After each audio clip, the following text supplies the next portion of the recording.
This episode may cover sensitive topics like sexual assault, domestic violence, and stalking, which could be triggering. While we recognize the challenges this content may pose, we advise you to prioritize your safety and well-being. The Pod Network Entertainment. Ang premise ng librong to, pag finalo mo yung libog mo, dun mo marirealize yung mga unmet needs mo as a human person. Di ba? Never mo maririnig yan sa puti lang makakaisip ng mga ganun. Ang dami lang time, no? Dami lang time. Kasi sila yung nagsasabi ng mga childhood trauma, inner child. Hindi naman alam natin yung mga yan eh. Kung walang mga puti, hindi naman natin alam yung mga yan eh. Diba?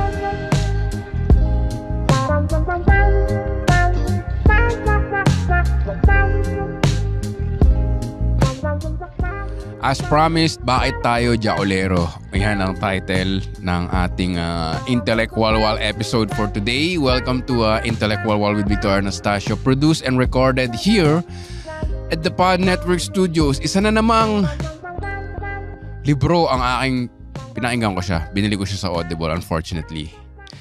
Unlike yung isang libro sa previous episode na libre sa YouTube, ito binili ko sa Audible. Anong title? Again, tanong niyo sa Telegram group. There's no such thing in life as no free such. Ewan ko. Welcome. Ito ang title natin. Inisip kong title niya, Bakit Tayo Jacolero or Healing Through Porn. Ang ganda rin ng healing through porn eh. No? Parang mas clickbait yun eh. Hindi ko alam kung ano mas clickbait doon. Ano mas clickbait doon? Yung pangalawa, Healing Through Porn. Ganda, no? Para siyang title ng Hallmark greeting card. Dapat nga sabi ko kay Jeff, ano to eh, Christmas episode. Christmas episode, tapos papayanggan mo, Healing Through Porn. Kasi itong libro to, medyo may pagka-religious eh. Practical pa rin, pero may pagka-religious based on biblical. Hindi naman ako religious, pero lumaki ako sa religious school. So, pag naging atheist, parang reaction lang siya sa, 'di ba? Parang hindi ko siya pinili rin eh. Parang reaction kasi religious ako dati. So ano ako ngayon, rebelde ako. Kahit anong religion, 'di ba? Dapat kalma lang. May nabasa pa ako ibang librong, putya, wala akong ginagawa kundi tumae at nagbasa ng libro eh. Tumae na ba kayo ng sobrang tagal? Hindi dahil marami kayo tatae, kundi dahil napaka-interesting ng libro. Minsan ganun ako eh. Ganyan yung asshole ko. Ano na? Pero sabi niya, naniniwala siya sa evolution versus revolution. Kasi revolution, nagre-react ka lang eh. Alam niyo yung mga Gen Z ngayon, nasasabihin na, yung medyas mo, hindi kita, baduy. Parang reaction lang siya.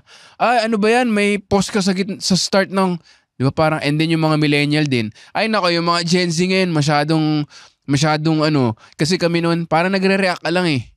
Di ba dati nung puro spikes yung buhok natin kasi rebelde tayo. Ngayon naman yung mga buhok sobrang fixed kasi rebelde rin. Parang, so ako, kahit hindi na ako religious ngayon, kung meron nagsabi sa akin religious teaching, may sense dapat ganun. Para sa akin lang. So religious yung librong to. At ang point niya, healing through porn talaga, di ba? Mind blown. Kasi pag sinabi porn, bawal yan sa religion. Pero sinasabi niya, come on, let's get real. Let's get real. Sobrang daming addict sa porn at prostitution within the church itself. Ang daming violence against children and women within the church itself. So huwag tayo magmalinis. Kasi sinabi niya, pag pumunta ka sa isang kaibigan mo, o sa parents mo, o sa therapist, addict po ako sa porn. Ano sasabihin? I-distract mo yung sarili mo. Huwag ka malibog. I-manage mo yung libog mo. Magkaroon ka ng accountability partner. Every time magjakol ka, maglagay ka ng 100 pesos sa jar. Ikwento mo sa faith partner mo. Pray to God. Mag-fast ka ng 30 days. Just pray. Pag gusto mo mag-jakol, pray mo lang. Dear Lord, jakol na ako. Ganun. Merry Christmas. Ganun daw yung approach sa therapy. Itong therapist na to, lupit talaga ng mga puti eh. Sila nakakaisip ng mga ganito eh. Walang nagtatanong, sige, next therapy session, dalin mo sa akin kung anong porn yung tinitigasan ka. again, hindi ganito kakras yung libro. Pero since ako ay komedyante, ganito ako magsalita. Di ba sabihin mo sa sister sa school or mag-confess ka sa pare, wala namang magsasabi sa'yo na sige, dalin mo next session kung saan ka ba tinitigasan. Doon ako na mind blown sa librong to na parang wow, what a premise. Healing through porn. If you want to heal, you don't stop porn totally. Kasi putya, tumigil ka mag-porn, makakasapak ka ng grab driver eh, alam mo yun? Alam mo yun, gigil ka eh, di ba?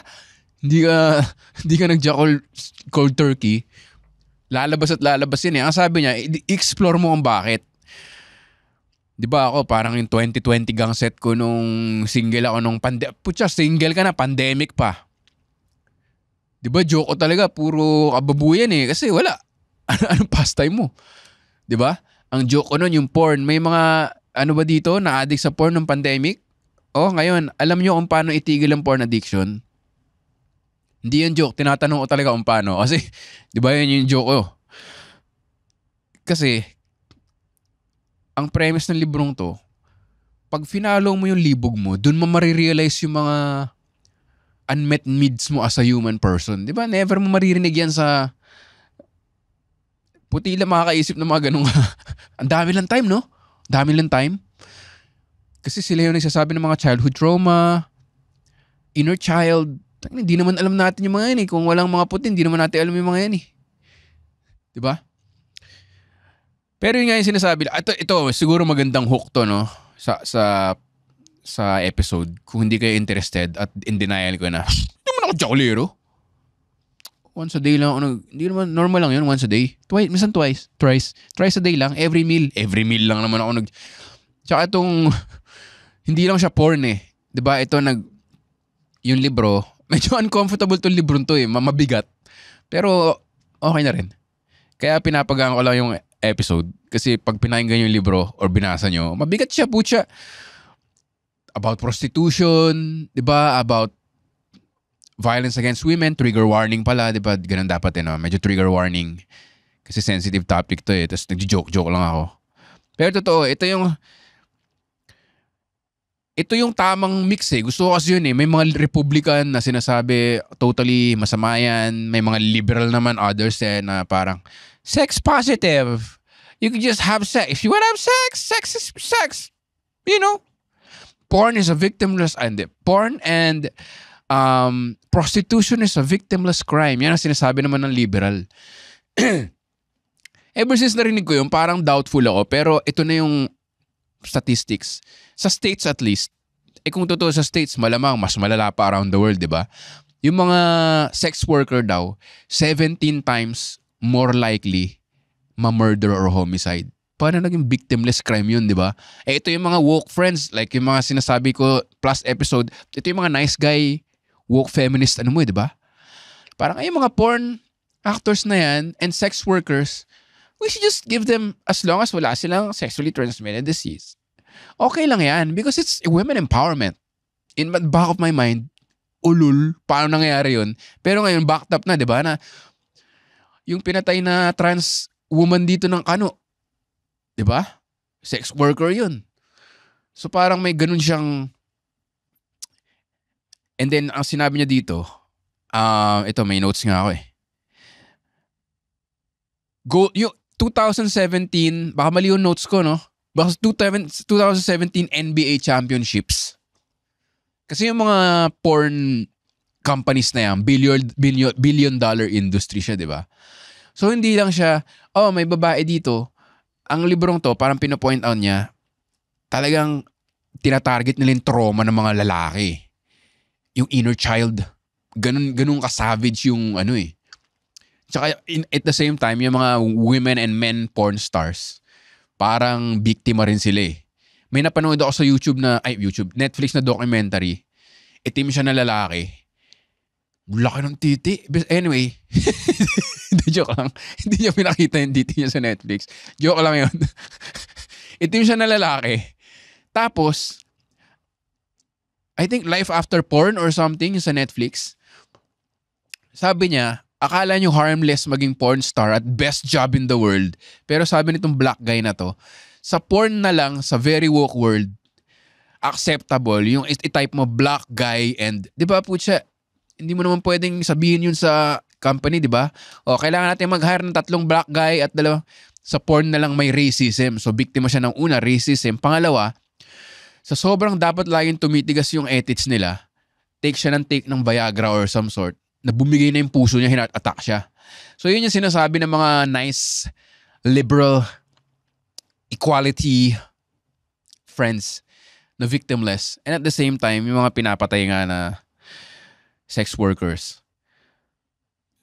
And ito, yung sinasabi kong, ang bigat, no? Ang bigat eh. Pero wala eh. Sabi ko sa inyo, ako ay komedyante.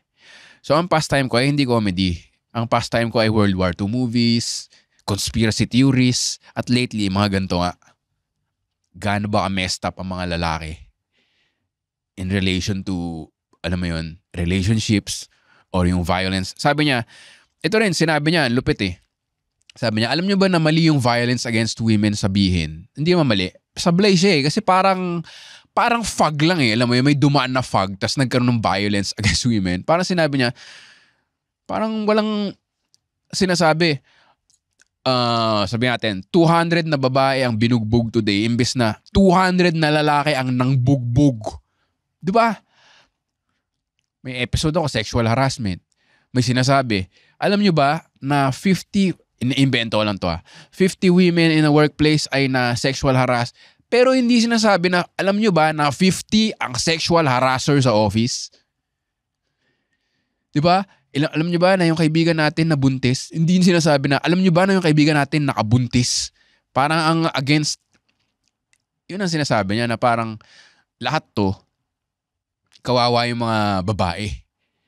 Kasi parang sa kanila nangyayari pero walang responsibilidad yung mga babae. And sa States daw, sa sex work, ang tawag sa mga bumibili ng sex, John.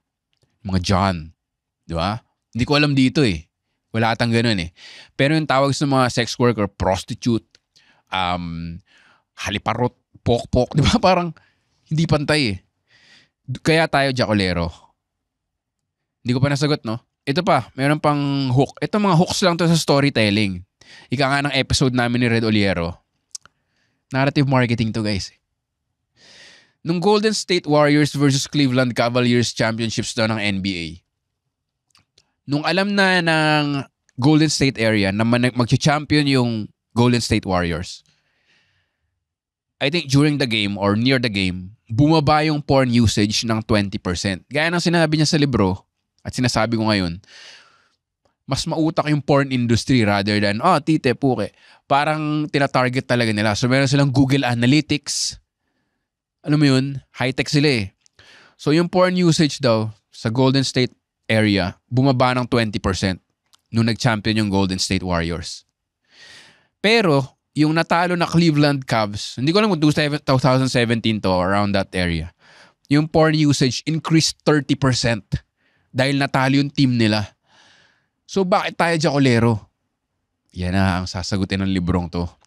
Merong 6 reasons daw na hindi ko ni-note down kasi tinamad ako eh. Pero ang na-note down ko is futility. Sinabi niya futility. Kasi di mo magtataka ka. Pag hindi kayo okay ng girlfriend, boyfriend mo, diba nakakausap ko yung mga kaibigan kong lalaki.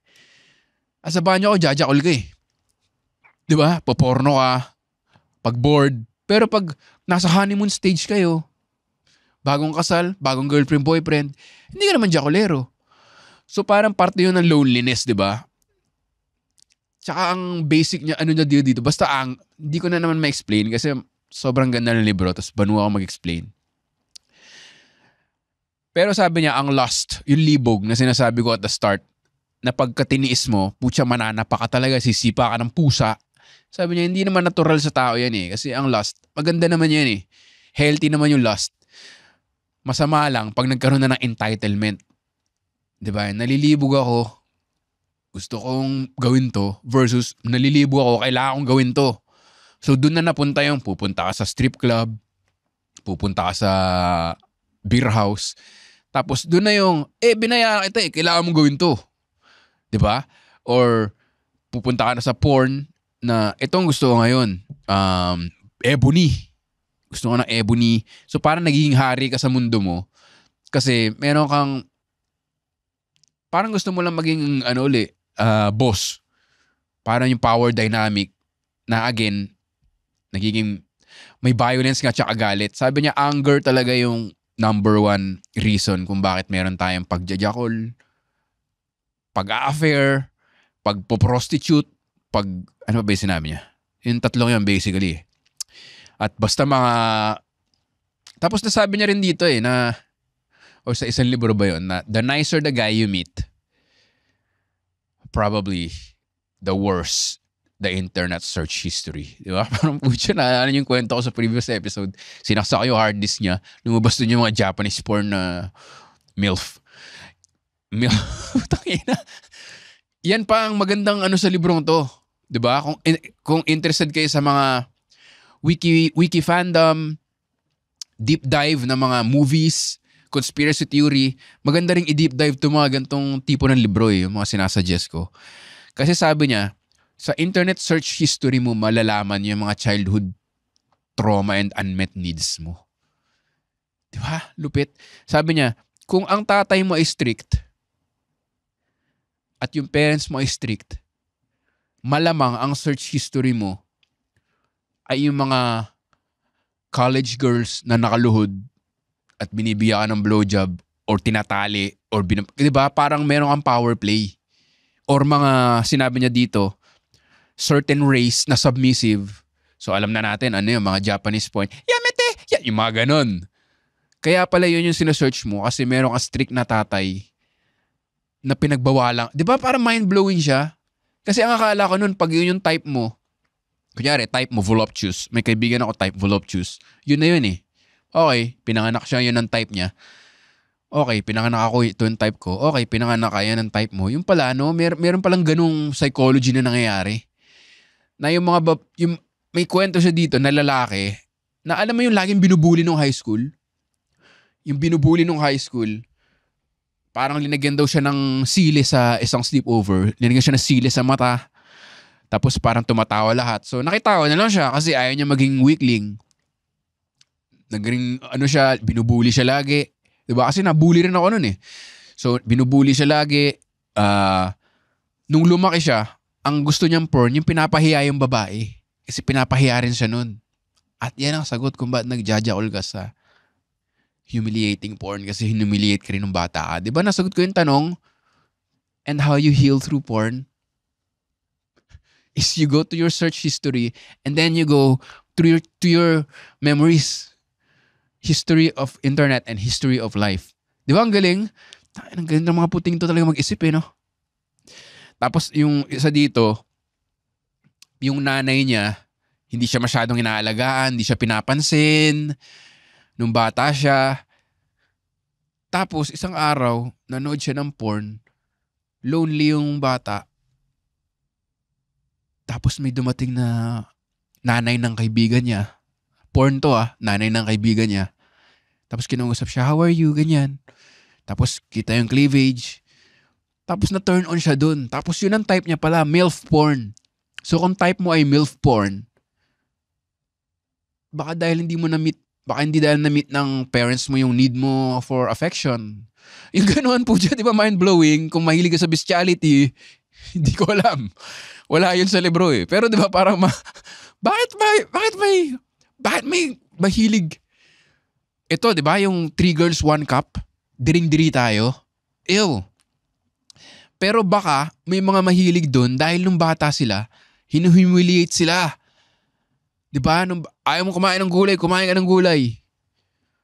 Kumain ka ng gulay, alika kayo dito. Mga kapitbahay, tinan nyo siya, hindi siya kumakain ng gulay. Kainin mo yan. Putya, napahiya siya. Paglaki niya, nakakita siya ng babaeng pinapahiya, pinapakain ng tae, tinigasan siya. Yung pala yung history niya sa... Di ba? Lupit eh. Lupit nila mag-isip. So yun pala. So ngayon, sabi dito, hindi ka gana yan na tumigil ka. Kailangan malaman mo yung source kung bakit ka jacolero in the first place. So pag alam mo na yun, at pagka, kunwari, naalis ka sa trabaho, pupunta ka sa porn, isipin mo muna raw bakit. Bakit ka magpa-porn? Galit ka sa boss mo. Okay, anger. Galit ako sa boss ko. Napahiya ako, kaya ako magta-type dito ng horse humiliated. Bakit kabayo? Hindi ko alam. Yan ang hindi niya explain kung bakit may mga tao mahilig sa hayop. Pero for sure, may explanation din yan, di ba? Pero yun ang sinasabi nila. Imbis na sabihin ng mga tao na sa therapist, hindi ko nga alam kung pumunta ka sa therapist sa Pilipinas kung gagawin to eh. Ganun ka-forward yung mga puti eh. Ganun ka-forward yung Western world na feeling ko hindi ko alam kung may ganun therapist dito na pag sinabi mo, kung may kilala kayo, di sabihin nyo sa Telegram group. Ang link ay nasa Telegram. Pero di ba, pag pumunta ka sa therapist dito, tapos sabihin mo, mahilig po ako sa alam ko dapat hindi na-judge, pero natatawa talaga ako eh. Yung may nakita ako sa news na nakipag-sex siya sa kalabaw.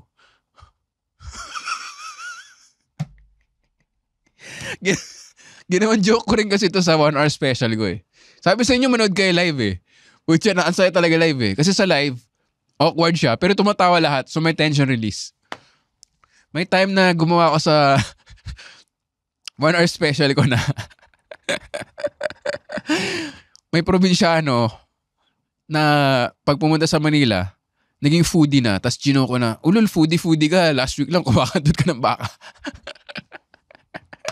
Tapos sabi ko, totoo yan, napanood ko sa YouTube, sa Cavite, makipag-sex siya sa cow. Tapos ang rason niya, drugs. Naisip ko, pucha, sana naman drugs. Kasi kung di drugs, ano yung pag-ibig? Diba? Anyway, alam kong dapat, sabi sa libro, hindi ko i-judge yung mga mahilig sa bestiality because deep inside, there's a very human, a very relatable need that wasn't fulfilled when you were a child. Or baka may something lang sila, hindi ko alam. Pero ang point ko, may therapist kaya sa Pilipinas na pag sinabi mong mahilig ka sa bestiality, ganito yung approach. Yung sasabihin, sige, next week, dalin mo yung porn na gusto mo and then i-discover natin kung bakit yan ang gusto mo. Nung bata ka, farmer ba yung pamilya mo na hindi... Seryoso na to, wala nang joke dito Farmer ba yung pamilya mo tapos yung tatay mo hindi ka binibigyan ng time dahil lagi niyang inaano yung mga manok niya, lagi na lang nagsasabong, yung nanay mo lagi na lang inaano yung mga pato, tapos hindi ka pinapansin, umiiyak ka, kaya nung paglaki mo nakita mo may sa porn na hinihipuan yung manok, na turn on ka dahil doon. Di ba may ganun kaya sa Pilipinas? Ganun kaya ka advanced yung mga therapist dito? O wala pa ba tayo doon? Alam mo yung mga first world concepts kasi itong mga to, di ba? Inner child, childhood wounding. Kaya may mga tao na magtagalog lang kayo kasi Taglish. Hindi pwede yun. Paano mo sasabihin yung camera? Hindi naman na-invento ng mga Pilipino yung camera. File folder. Di ba? Alam mo yung language, sumusunod lang yan sa utak ng tao kung hindi naman natin alam kung ano yung inner child sa psychology sa Pilipinas, paano kung magtatagalog? Ibang topic na yan, no? Pero yun lang. Ang ganda lang ng approach na imbis na husgahan mo yung kaibigan mo na pare, nagpo-porn ako. Gusto ko talaga yung mga, alam mo yung mga sa Japanese, yung breasts nila, silaki talaga ng ripe melons. Not even melons, ripe watermelons. Sobrang rare na kaibigan na, bakit? Diba ang gagawin niyan? Tain na mo, baboy. Tapos tatawa lang tayo. Even pag dinala niya yun sa therapist niya, hindi ko alam. Sasabihin lang ng therapist, wag, mag-install ka ng software. Every time gusto mong i-type yan, mag-jogging ka na lang. Tangina mo, wala ka ng 0% body fat ka na. Hindi pa rin nasa-solve yung problem mo. Kasi nga, sabi ng libro, hindi mo na uncover yung root kung bakit mahilig ka sa Japanese anime na yung jugs nila ay kasing laki ng ripe melons. Not even melons, watermelons. Diba? Gino-joke ko lang to, pero ang ganda kasi. Ganto kasi sila ka-advance mag-isip Kaya natutuwa ako sa mga gantong libro. Ano po ba yung mga sinabi niya ditong interesting trivia? Parang yung Golden State Warriors. Tsaka yung... And alam ko may mga female audiences din dito na hindi pa nata-turn off sa lahat ng mga kababuyan sinasabi ko. Pero surprisingly daw, and magugulat din yung mga lalaki dito, mas maraming babae ang nagsasearch ng physical punishment and bondage porn kaysa sa lalaki. At least sa States, at least sa analytics nila or something. Kasi, ito, medyo religious na to and ewan ko pero sinabi niya, pumupunta ka sa porn dahil gusto mong i-prove sa sarili mo na wala kang kwenta. Alam mo yun, parang self-defeating siya versus self-care. Another Western white concept. Self-care. Parang daw siya. Parang ang quote niya dito, all gamblers know that they are there to lose. Na parang yung mga addict sa sugal, syempre natithrill sila sa excitement na, mananalo ko. Pero pag natatalo sila, napuprove nila sa sarili nila na, tinan nyo, wala akong kwenta talaga eh. Ganon din daw pag nagpo-porno tayo at nagbabate. Gusto nating i-prove sa sarili natin na, wala talaga akong kwenta. Tsakulero lang naman ako eh. Gusto nating i-prove yung kaya tayo. Ayaw naman natin magano na habang buhay, diba? Kaya, nag-aano ako ng mga gantong. Kasi, nagkaroon ng point sa setlist ko, nagkaroon din ako ng joke na gano'n na parang, gusto ko nang gumawa ng 1-hour set na hindi ako nag-joke about masturbation. Hindi ko magawa. Kasi hindi ko matigil yung masturbation. Parang yun yung ginawa kong joke. And then an entire chunk na naman siya na, so parang joke lang siya pero may deeper meaning, di ba? Na parang, and pinag-uusapan to ng mga style, baka isipin nyo, mag-joke ka na lang, bakit mo ba tinatakil yung mga ganyang, di po siya, mag-TikTok na lang kayo, huwag kayong makinig ng intellectual. Pero yung mga intellectual kung nakikinig, si Chris Rock may joke din tungkol dito eh. Kaya siya nag-divorce. Sabi niya, naging daw siya, parang, sa stand-up special niyang Tambourine. Ang ganda ng special na yun eh, kasi ganito ginawa niya, nag-deep dive siya sa ano ba yung mali sa kanya, kaya siya nag-divorce, ginawa niyang 1-hour set. Hindi ko pa kaya yun eh, pero maybe someday, itong mga topic ko sa podcast, madali ko na lang magawing stand-up set. Pero kaya genius si Chris Rock na gawa niya yun eh. Sabi niya, pagka addict daw siya sa porn, so hindi siya makapag-make love sa asawa niya with a connection kasi nagkakaroon ng disconnect. Kasi pag addict daw sa porn, ma-objectify mo. So hindi siya, again, binubutcher ko yung joke niya, pero sinabi niya, hindi siya nato-turn on hanggang yung babae ay hindi Mexican with a Chinese ass, with a Vietnamese, basta ganun. Parang ganun yung kailangan niyang porn bago siya ma-turn on. Kaya naging part yun ng divorce sa asawa niya na, di ba? Parang lalim na serious naman. Pero kung magaling ang comedian na hindi pa ako, connected siya eh. And I think si Dave Chappelle din yung may joke na ganun. Na pag 2 women and 1 man yung nasa porn, masaya. Pero pag 2 men and 1, parang borderline assault na. Parang, I pull her hair. Yeah, I'll slap her butt. Hindi ko alam kung si Dave Chappelle yun or some other comedian. Pero alam mo yun. Tapos kung makinig ka ng Comedy Manila, ang dami sa amin nagpo-porn jokes. Na parang, nakakatawa. Pero diba, ano yung issue naming each of us? Bakit namin ginagawa yun? And yung crowd din, tumatawa.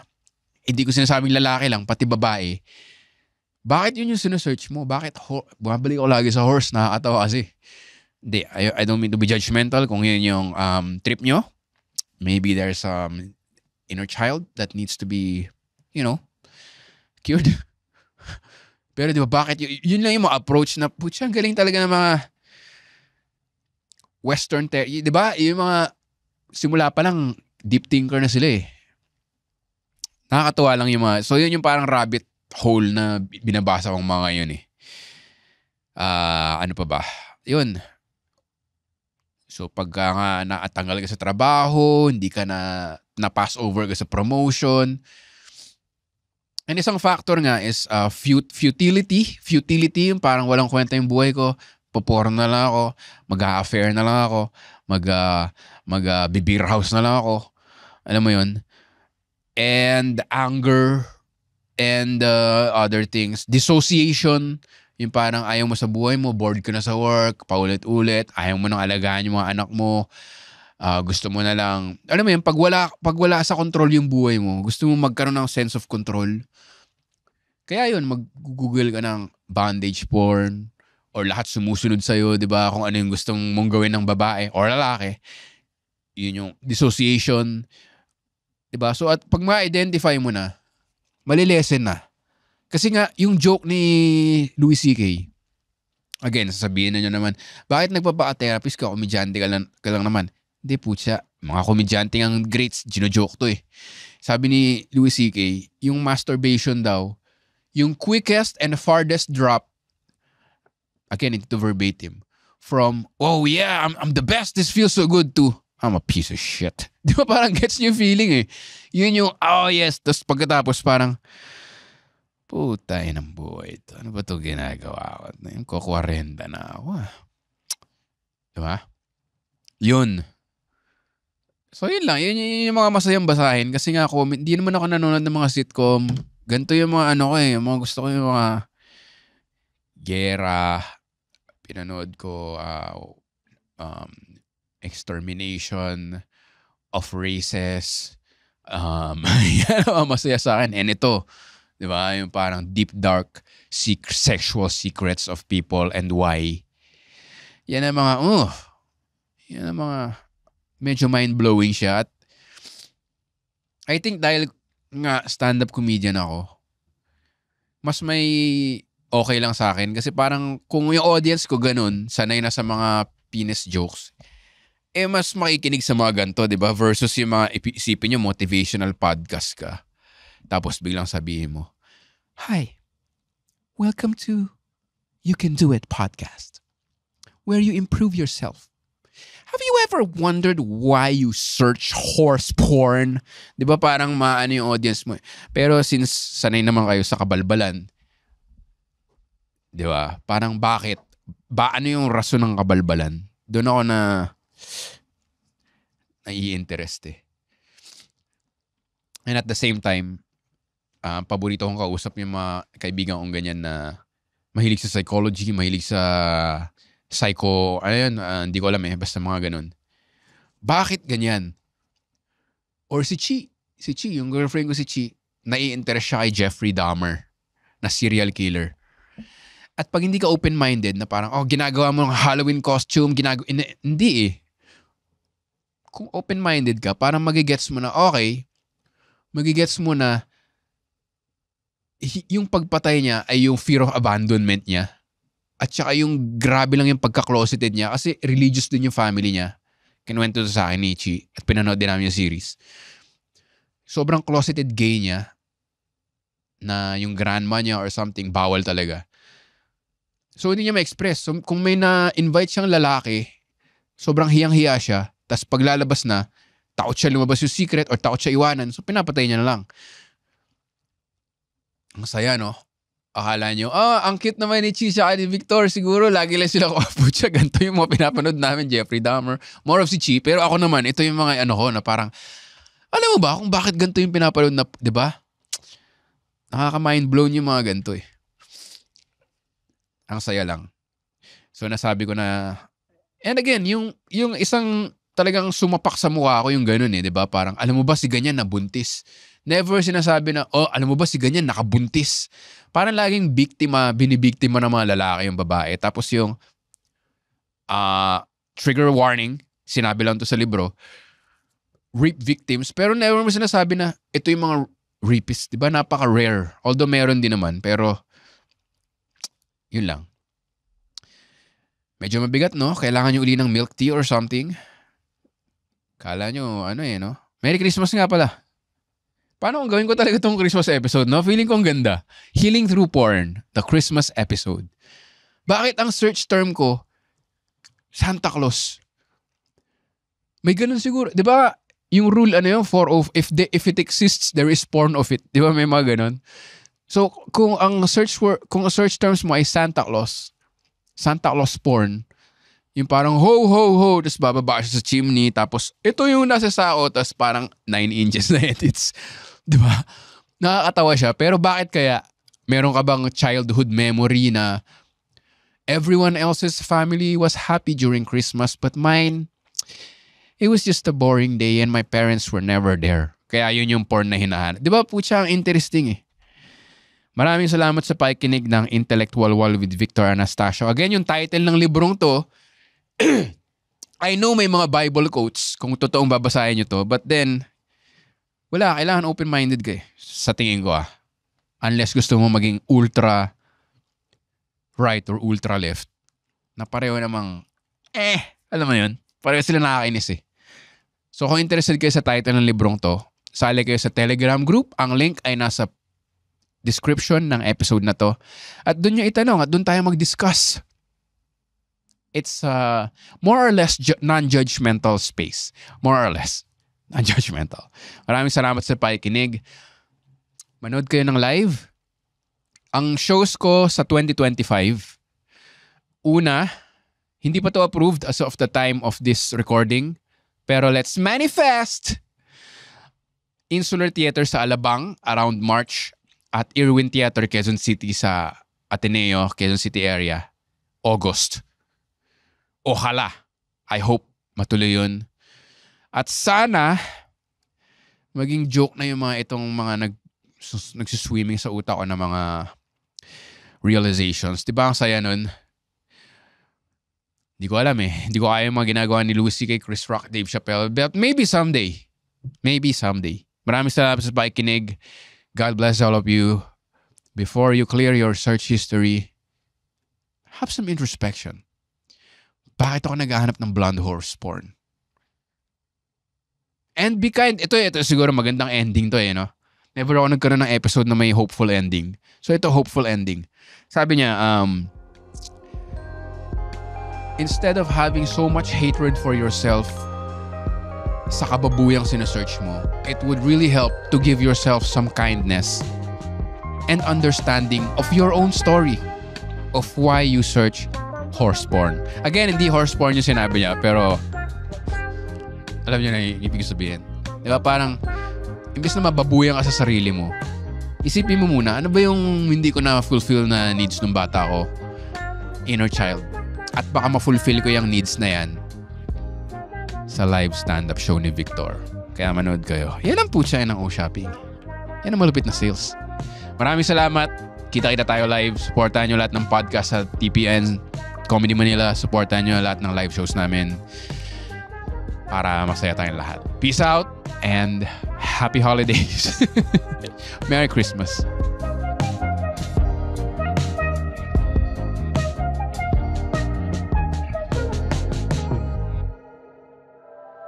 The opinions of podcast creators, hosts, and guests are not necessarily reflective of the official stance of the Pod Network Entertainment, its hosts, or other network programs. The content created by the people behind the podcast is personal and not meant to harm any religion, ethnicity, group, organization, company, or individual.